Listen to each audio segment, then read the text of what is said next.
The ring row is the base for more advanced calisthenics training, such as pull-ups, muscle-ups, front levers, all the good stuff. So when you're learning the ring row, it's important to learn the right technique and then train it as effectively as possible so you can build into those more advanced skills. The most common mistake I've seen come up when people are working on the ring row is that they don't activate their shoulders and back correctly. This is very important if you want to fire up the right muscles and build strength in the right areas. I'm going to show the ring row technique that we're going for, the common mistake that I mentioned of not firing up the right areas, and then my opinion on how to best correct that.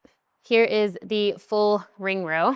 I'm going to set up here at a moderately challenging angle, and then I am pulling chest to the rings and then lowering down. That was the proper ring row technique. In contrast, when you are not firing up the shoulders correctly, it often looks something like this, where there's a hunch, my shoulder blades are spread apart, maybe I don't pull all the way up, some combination of those things. So we're going for this nice retraction movement, and when you're rowing without doing that, you're usually hunching, getting the upper traps more instead, and not building strength in that mid-back area that we're looking to really work on here.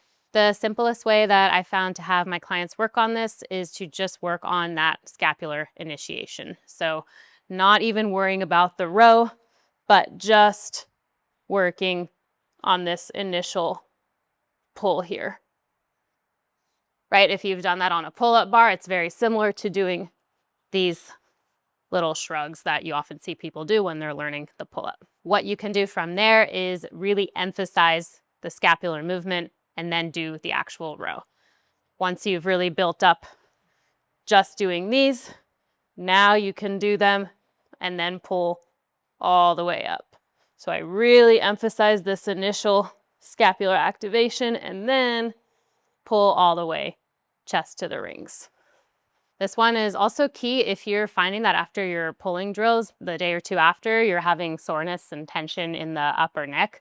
Oftentimes it means you weren't necessarily getting that mid-back area to work. So this drill of just working on the scap initiation and then building that into your row can really make a big difference there as well.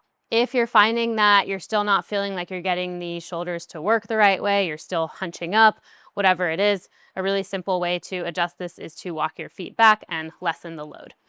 So maybe instead of being here, I walk the feet back, get a bit lighter, and then I can do the same scap pull and row, but it's less heavy now, so I can focus even more on the technique and then again build into getting the feet lower and making it heavier over time. Try this one out. It will help you for getting stronger, improving your posture, avoiding injuries, and of course, advancing into some of the more complicated calisthenics movements as you work forward in your training.